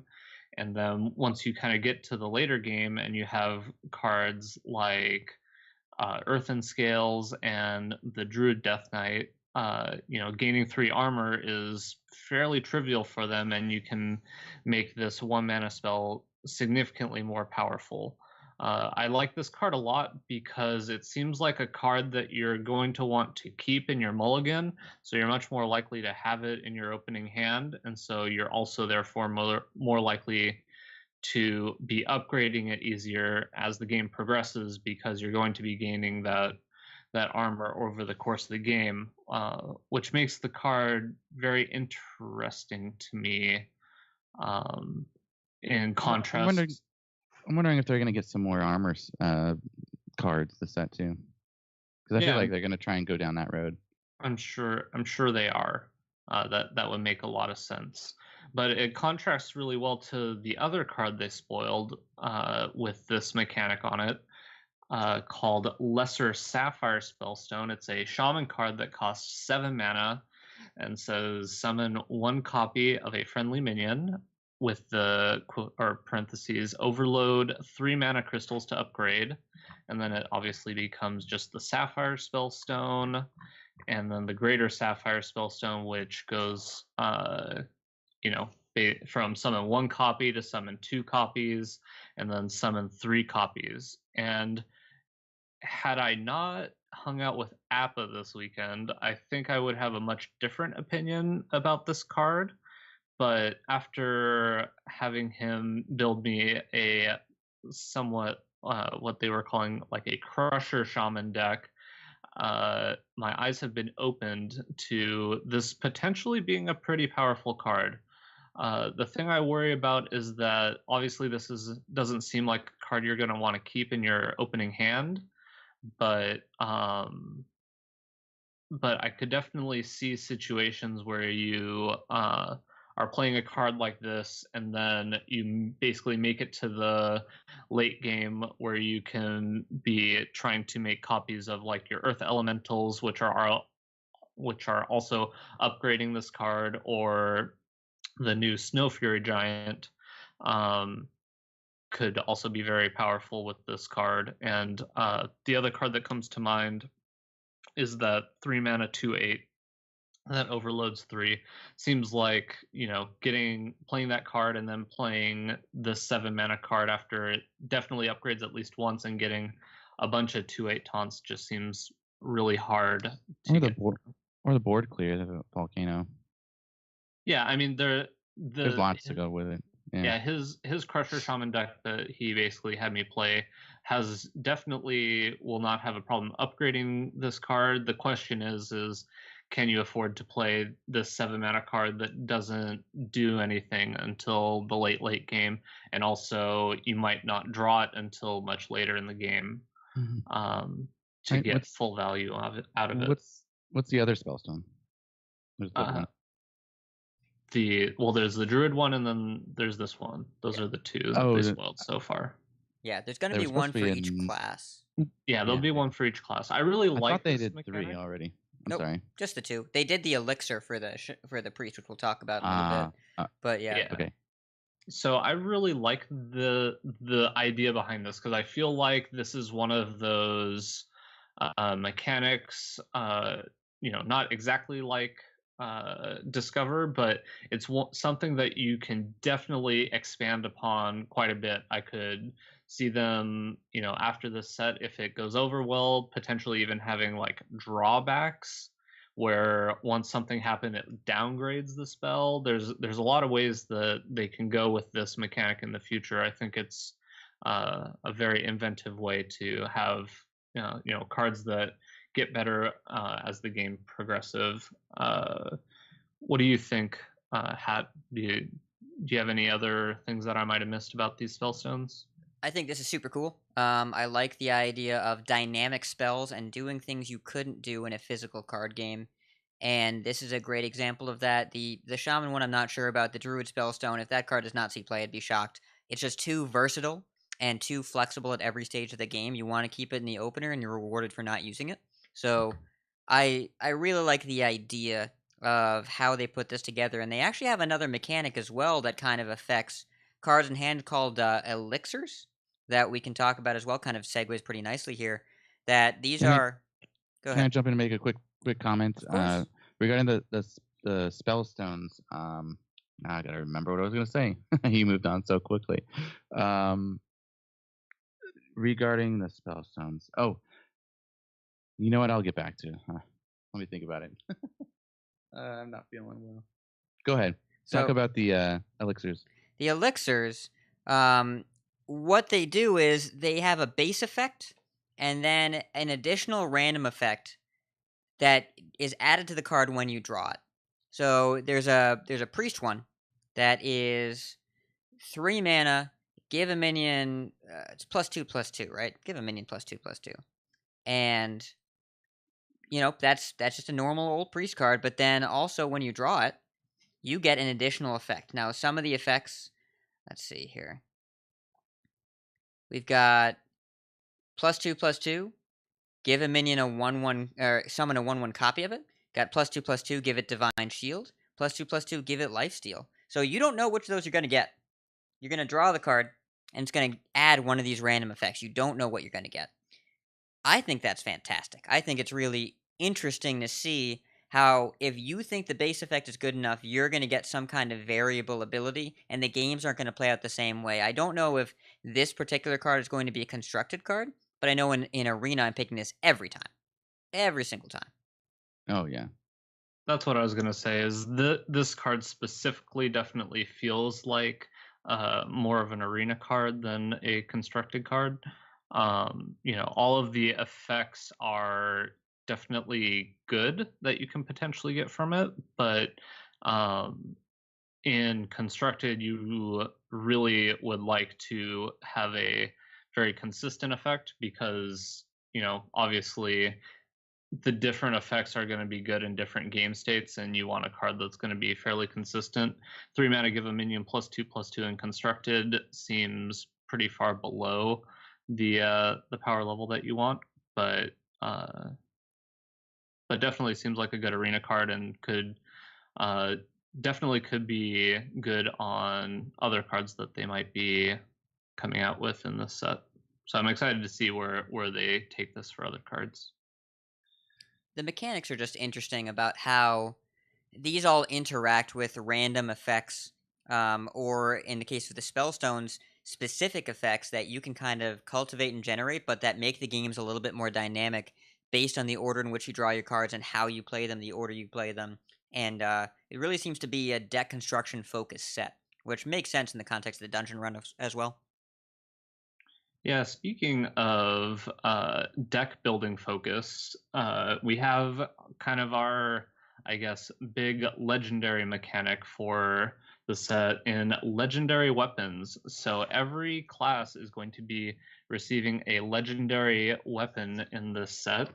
And we got some pretty sweet ones spoiled. We have Aluneth, which is a uh, mage card. It costs 6 mana. It has 0 attack and 3 armor. It's a weapon, obviously, and it says at the end of your turn, draw 3 cards. Now that is quite the powerful effect. I've heard kind of a wide range of responses to this card. It's definitely going to be very context dependent, I think. Whether what kind of deck this is going to fit into. The immediate kind of go-to situation I could see for this card is you play this card in a deck where you're just essentially throwing a bunch of burn at your opponent's face, and this starts to refill you very quickly. But I've also heard the effect that if you have this card in play for too long, you're gonna put yourself at fatigue very quickly. But the question is can you deploy enough of the cards in your hand every turn to make it so that you are still able to kill your opponent before you get to fatigue. The other one spoiled I'll just go over real quick is the priest weapon. It's called Dragon Soul, and it says after you cast 3 spells in a turn, summon a 5/5 dragon. And this this weapon I like a lot. I don't know if I said, but it costs 3 mana, 0 attack, 3 armor, and yeah, this definitely feels like a sweet build around priest card. I could see a lot of situations where you're able to kind of fit this into a turn later in the game where you play this card and then play 3 spells, get your 5/5 dragon right away, and all of those 3 spells have either minor effects on the board or maybe like a small removal spell or something, and then you just have this weapon sitting around that if your opponent doesn't have a way to remove, you just start generating this value over the course of the game, which I think is really interesting. And I think the thing I like most about these 2 cards is they don't feel like overtly powerful. The thing I liked the most about the Death Knights in the last set is that every one of the Death Knights definitely has its place in a version of the deck, but they're not 100% auto includes. So I'm pretty excited to see kind of where all these weapons fit. The thing I'm scared most about is if it's going to require us to have weapon removal in every single. If it's going to require that, you'd have weapon removal in every single deck. What I don't want to have happen is for us next after the expansion comes out to say, okay, now every single deck is going to have 2 Galaka crawlers and your Harrison Jones and your anti or your spellbreaker, and pretty soon all of your decks are a bunch of tech cards, and you don't really get to delve into the juiciness of other things that you want to be playing. What do you think, Hat? Do you have anything else to add about these weapons? What do you think, Kenny? I'm still marinating a little bit on these. Yeah, and I was originally thinking the same thing as far as the weapons, that it just means we're going to see a lot of weapon removal entering in the game more. But there's only so many decks that you're going to see it on ladder, so you can't throw all the tech cards in. I feel, and still have a valid deck. So you're going to still be using them as tech cards, but you'll have the tech card slots for weapon removal or for Galaka crawler, whatever you may be coming across at that time. So I'm not sure it would be too. I don't know. It depends on how strong each of these weapons are, because I think they're going to be announcing more. But yeah, also put in the show notes here, it says no durability loss, so we don't lose durability with these. Nope. So if you trigger Dragon Soul, it stays a 0/3 weapon. If you draw 3 cards, it stays a 0/3 weapon. And I think they purposely built them with 3 durability. I mean, you don't want these like the most legendary great staff mages ever seen, and then a Blood Cell Corsair throws a knife and it breaks. But they are vulnerable to Acidic Swamp Ooze and Harrison Jones. But yeah, they do not lose durability when they proc. Interesting. Okay. Yeah. I'm sure there's gonna be other weapon things we're not even thinking about now too. Well, they kind of you wanna have make a to, comment? right? Because Yeah. otherwise, they're not going to run the risk of these being uninteractive. And Acidic Swamp Ooze is it's a basic card. Everybody has it, so there's not going to be an accessibility challenge. I just worry that we're getting into more 4-quadrant games where, like, if I have the thing I need and you have the thing I need to break, I'm happy. Otherwise, you're happy if I don't draw one or you don't draw one. It creates these games where, like, do I have it? Yes. Do they have it? Yes or no? If it's double yes, I'm happy. If it's double no, I'm happy. Otherwise, I'm not happy. If you follow that, I don't. If you're happy and you know it. Well, we clapped already, so I'm not going to clap again because the show will desync. I don't want to get into a game where it's 2 coin flips.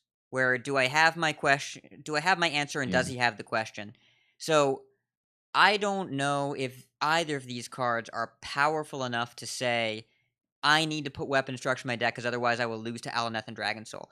I do know that it's creating a little bit of a dangerous paradigm of having these kind of weapons are already the least interactive cards in the game. It's easily already the least interactive. So we're creating a less interactive version of them and hoping that none of them are too powerful, or that if they are too powerful, that we all play tech cards. I have faith in Blizzard, but it makes me nervous. Here's another thing you can think about. This is another build around. So if you're thinking about it, they're creating different decks to work. I mean, like you guys mentioned, this is like a deck building.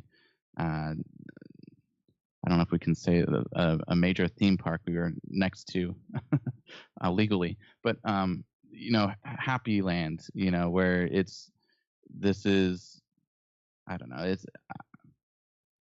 I feel like I have trust in Blizzard, but there's going to be so many different decks that it's going to be hard to try and put in tech cards. So you're going to have to think about what would work best for you and what works best against these type of decks. But there's going to be more build around with this expansion released. Do you mind if I go back on a couple things here? Because I did remember what I was going to say earlier. With the spell stones, I'm wondering if they're going to actually show the card. You know how they on other types of cards that are like the handbuff paladin, how they create the card back and it shows it's glowing or crackling. Oh, if the I wonder opponent if will they're going see to do that. some. Yeah, if you upgrade a spell stone. That would I'm make them interested a to see if. lot worse. A Yeah, lot I don't worse. know I'm gonna say if they would want to. I don't think they can because there's only one per class. It's basically straight up saying to your opponent, not I have a buff card in my hand, but if they hit the hero power button and a card in their hand starts glowing, you Mm, know the druid has this card in hand. I really hope they don't that's do true. that. Yeah, Yeah, I I could. seriously doubt they would do something like that. It would make a lot of sense Yeah. to me. And then the only other thing I was going to mention with elixirs, I like the thematic attempts they're going with this set on the spellcaster classes. Like I say spellcaster as in World of Warcraft, but mage, priest, warlock, all those classes that can do that are spell driven, I guess. But yeah, I like the theme of it. Sorry, I didn't mean to kind of backtrack there a bit, but I did want to make my little comments there. No, Did we want to?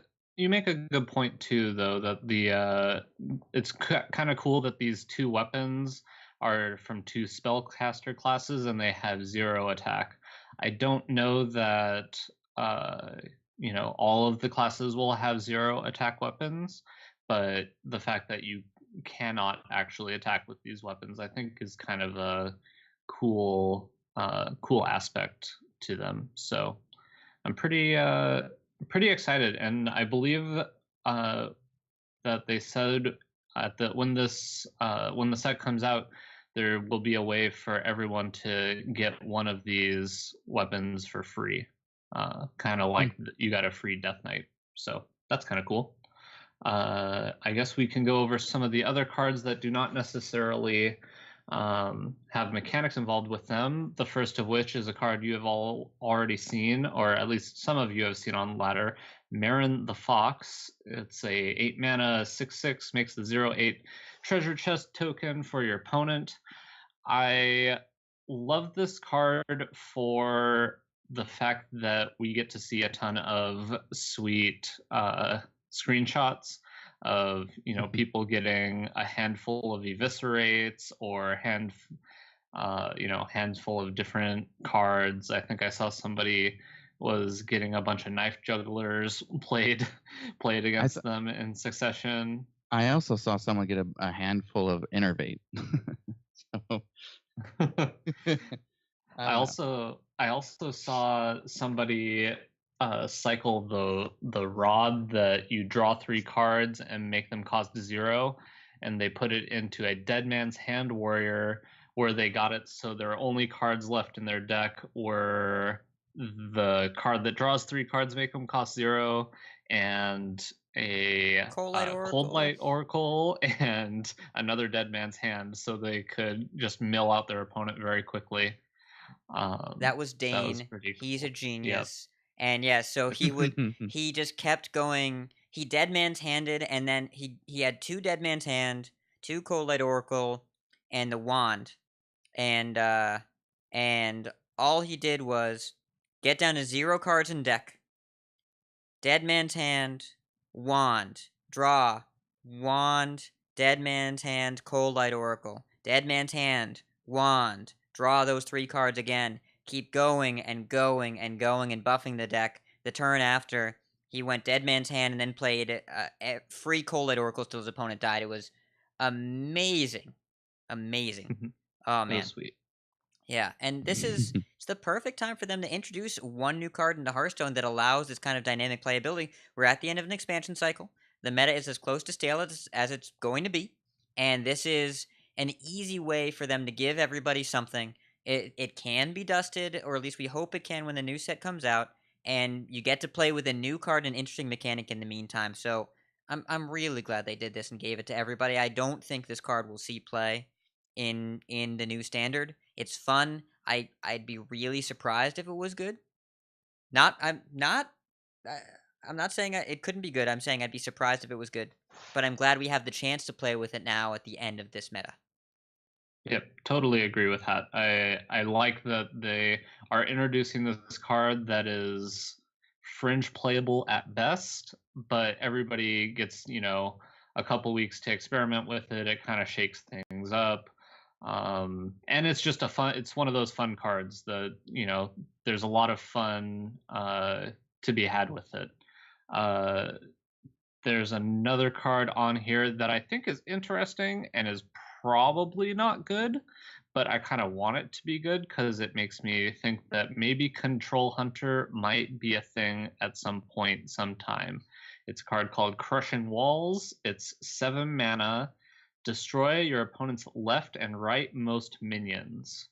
So I don't think this card is going to be a competitive card because I can't think of a whole lot of removal spells outside of like Flame Strike or Firelands Portal that cost 7 mana that have seen play. And also, Mage is obviously much better at controlling the board than Hunter, but I could definitely see with the right number of cards printed that this, I wouldn't completely discount this card until we see the rest of the set. But for now, I'm going to say this card probably not very good, but potentially good. Let's see. Did you guys want to talk about any of the other cards with the exception of Rin? I want to talk about Rin last. Okay. I think we're gonna kind of, I don't know if you want to touch a little bit on them. I feel like we're running a little bit late on time, but maybe we can cover it on next week. But we have highlighted here Crushing Walls, Wandering Monster, Dry Gulch Jailer, Cobalt Illusionist. Maybe we'll get to that next time. But let's talk about Carnivorous Cube because I feel like that's a pretty interesting card. Let me pull it up here.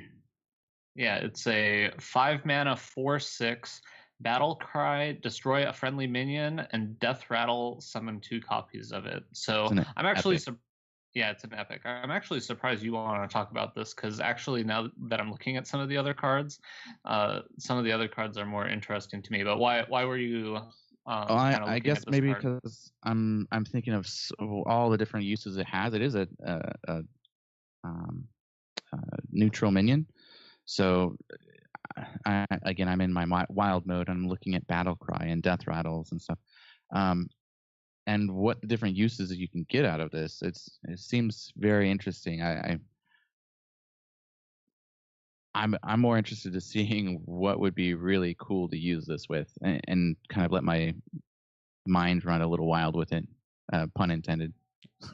My question is, what happens inside the cube?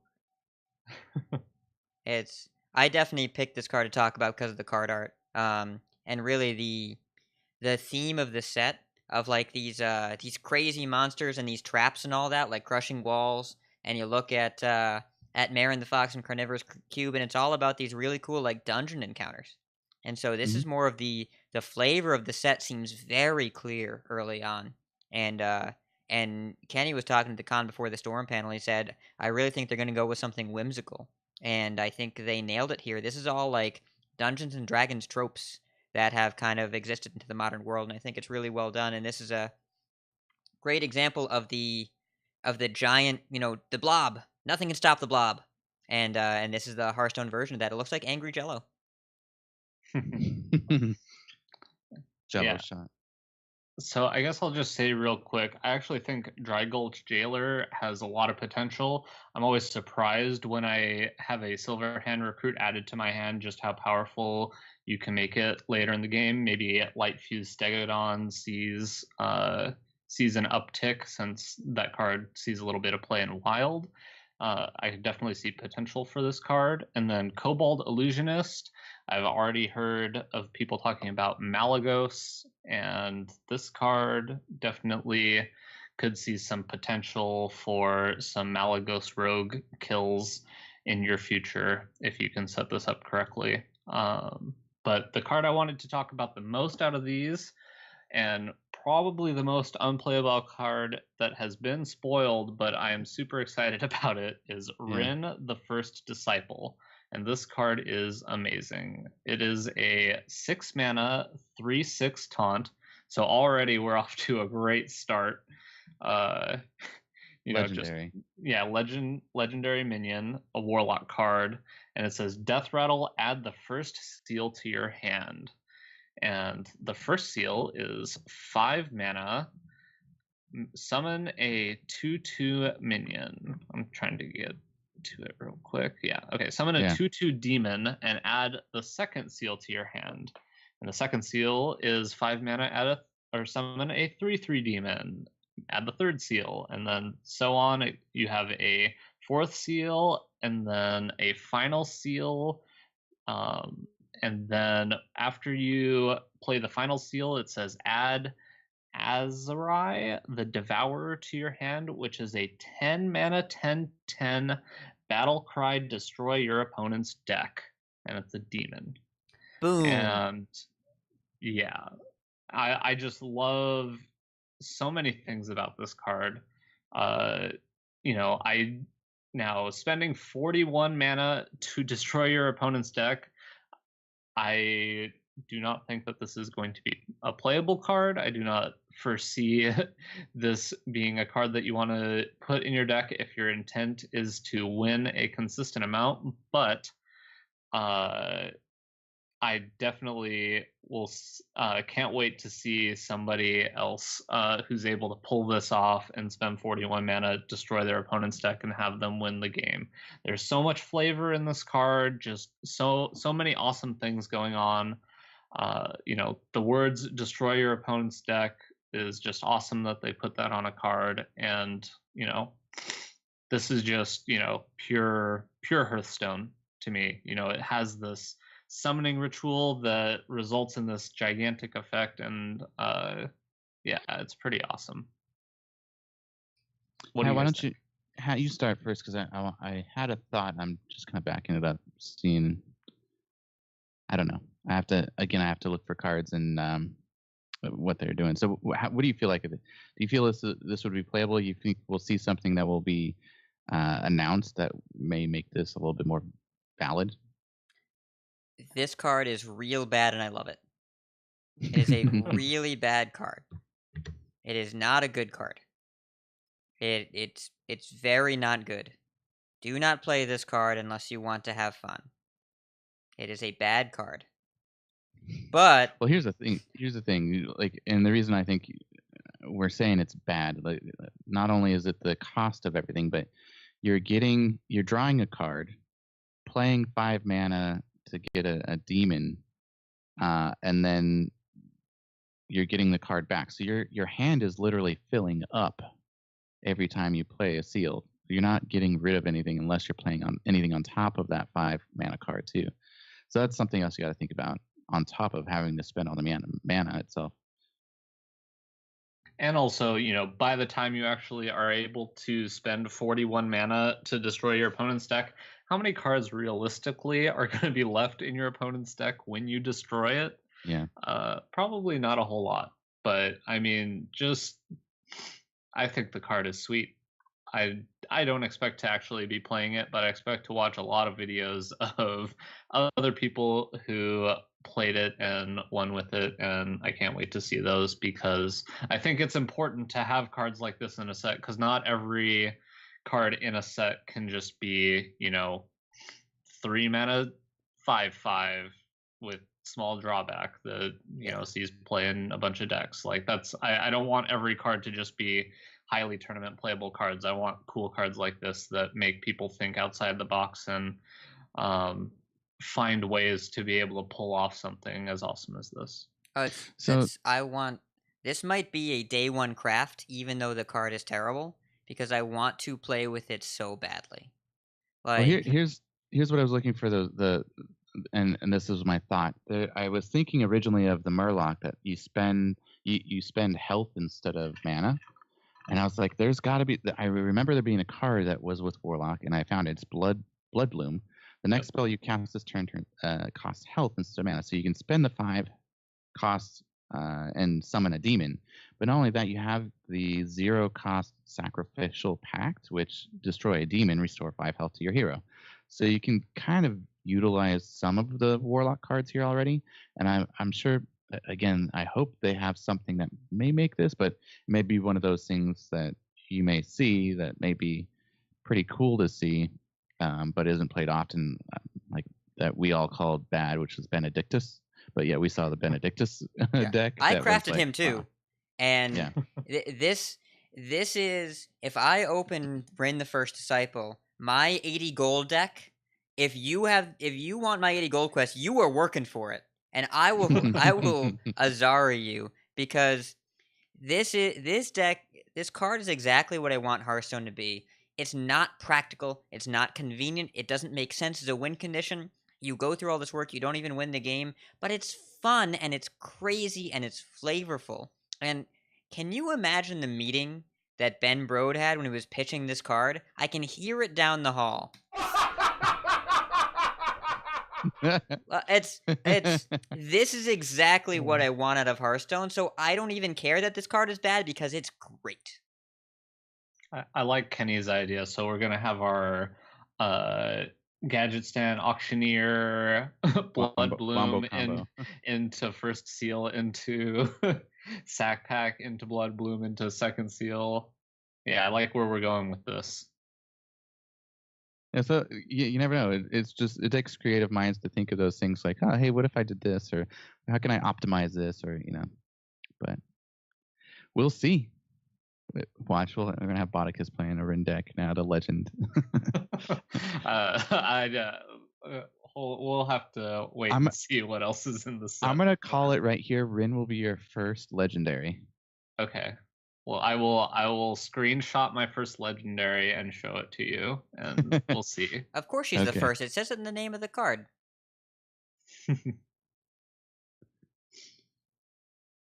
Yeah, anyway. The First Disciple. Sorry, I had to go back to look at it. All right.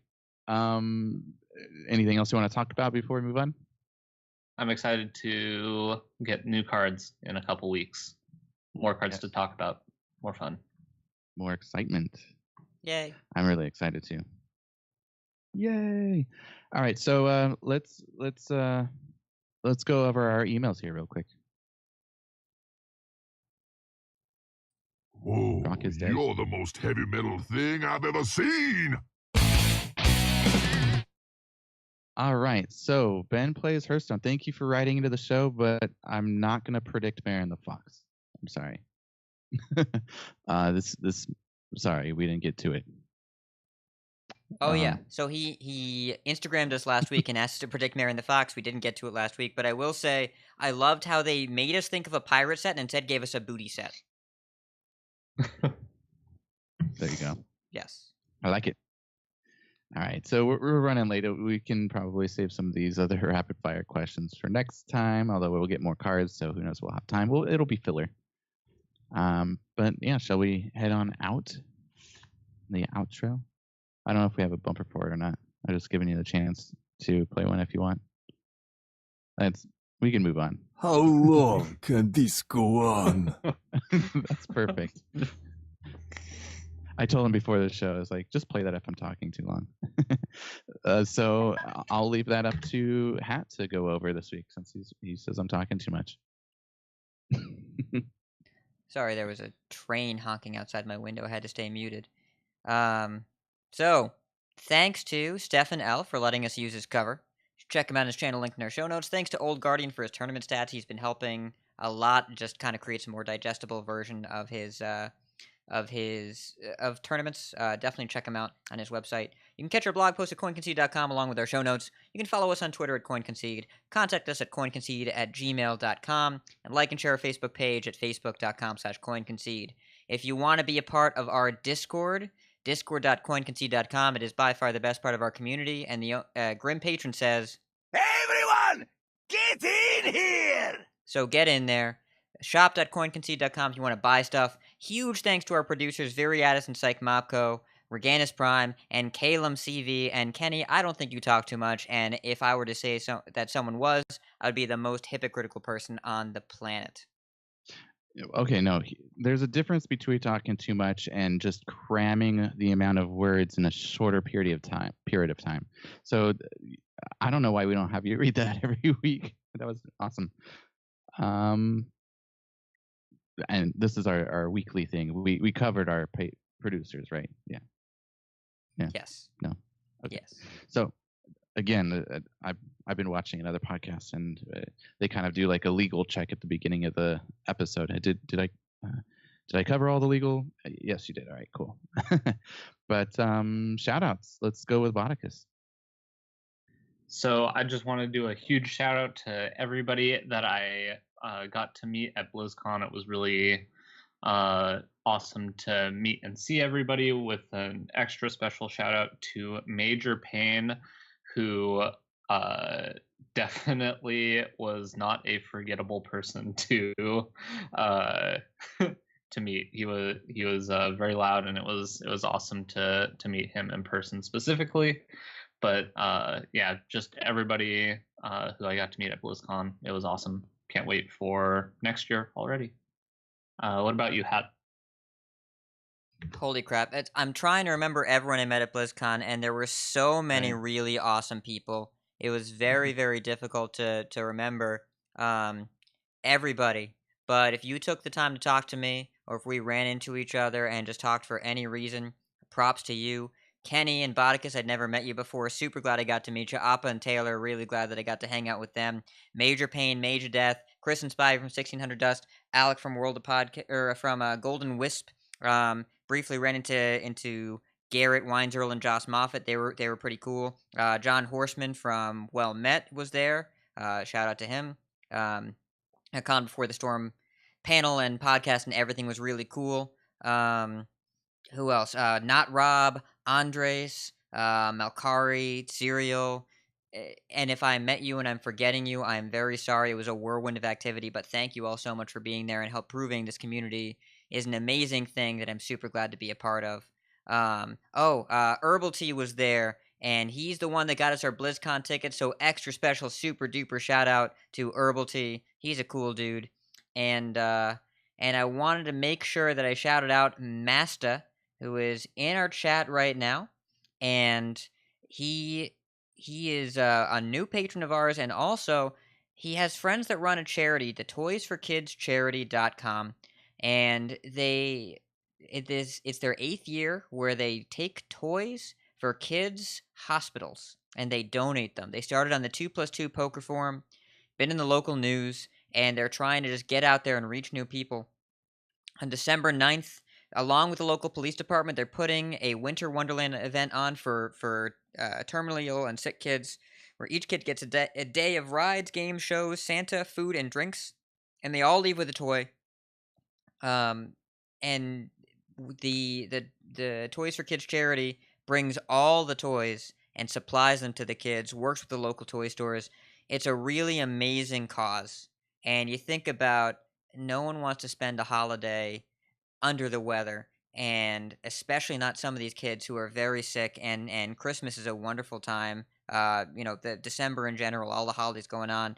It's a time when the kids should have something happy and something that matters to them, and I'd really like to help these kids have a normal Christmas and go to the Toys for Kids charity and make sure that they get a little something. I'm planning on going to contribute myself, and it's a wonderful cause, and really thanks for Masta for building awareness of it here. And we're going to shout him out for the next couple weeks until this event happens. He was our new patron this week. That's fine.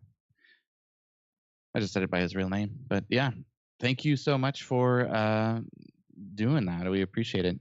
I'm gonna do my shout outs here real quick, and I'm gonna shout out to Con Before the Storm for allowing me to be a part of that panel. That was a lot of fun to kind of be on the same stage as everyone.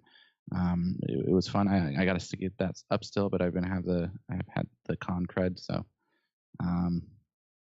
slacking a little bit there. Apologize, but we will get that up there, as well as the live show that I was not a part of, and then also this show. So I have a lot of work ahead of me, but I am sweating, and I think I'm going to get some sleep after this. So I will get to it.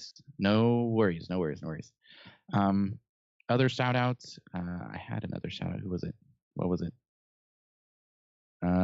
Shout out to a couple of cool people I got to see and get pictures with. Brian Kibler. It was really cool to kind of just say hi real quick. I got to speak with Rob, who's no longer a part of Hearthstone. He kind of jumped ship and got on board with Overwatch. And then Trump as well. So we got a surprise for you guys probably next show with Trump. Unless you want to add it before this one. You're talking about Rob Wing? Rob Wing, yes. Yes. Oh, yeah. Again, I'm not feeling well. I'm sorry. Yeah, wanted to make sure that Rob had not quit Valen Chosen while I wasn't looking. I had to go cry myself to sleep. Yeah. No, I met Rob. I met Andres. I met a bunch of people in person. I'm really happy I got to meet. But I mean, like you were saying, it's hard to shout out everybody you met. You know, Mage of Death. We hung out while we were doing the meet and greets, and so many people. Taylor, Appa for hanging out and going out to eat dinner. I could keep going, but thank you all. It was really awesome, and I hope next year is even bigger and better, and get to meet more people. So I'll be right down the street. Shout out to the burger place that had Appa, Taylor, and I ate at. Yo, it was delicious. Angelo's was great. There were burgers with chili and $5 32-ounce beers. Mm-hmm. Yes, it was a wonderful place. Alrighty, so that does it for our show. It's been long enough, and you probably expected it to be a long show after the announcement, but yeah, sorry and not sorry. Bodicus, hit us with your contact information. You can follow me on Twitter. I'm at BodicusHS. You can also follow me on Twitch, twitch.tv/Bodicus, and make sure to yell at me to stream because I haven't been, and I need to get on that. Need to do that streaming thing. I was gonna yell at you right now, but I'm not feeling well. So we have Cora. If you want to, we're trying to get her on. Hopefully next week. We haven't got a confirmation. I know we're not gonna have her in 2 weeks, but we're keeping her in our minds and thoughts as we're trying to schedule. But follow her on Twitter at songbird_HS, Twitch TV // Cora, and Hat. You can find me on twitter.com/ridiculoushat, twitch.tv/ridiculoushat. I streamed yesterday during the daytime. People thought it was a joke, but I normally stream late at night, Mondays and Thursdays. You're welcome to drop in. Been rocking some Dragon Priest. We are almost done with the Priest Curse. I think we're about 60 wins away from our last golden class, and then I will be free of the Priest. But Dragon Priest is also real good right now, especially when people give you 0.8s for free.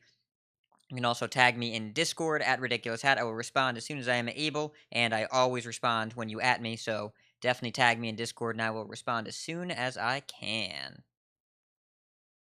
I'm the same with Discord. Tag me. Feel free to tag me as many times as you want. I get to be a part of conversations a little bit more. It's hard to keep up sometimes, so you can find me there. I'm on Twitter at KCCO_gamer, twitch.tv/coin. KCCO_gamer. Probably be doing the announcement of the packs again, like I usually do, but I don't have time to stream or the commitments because I get pulled here and there, and that's why I play Hearthstone rather than some of the other Blizzard games, because I can take a break and attend to the family. So, yeah, that does it. I'm going to end it with keep calm and chive on. If you see us on ladder, coin concede. Coin concede. Coin concede.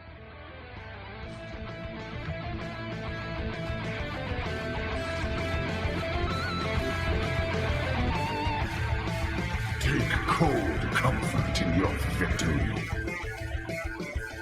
You win. I can rest now. You win. For now. Now, your victory proves nothing. The day is yours. I choose death. You have triumphed. This time. This hunt is yours.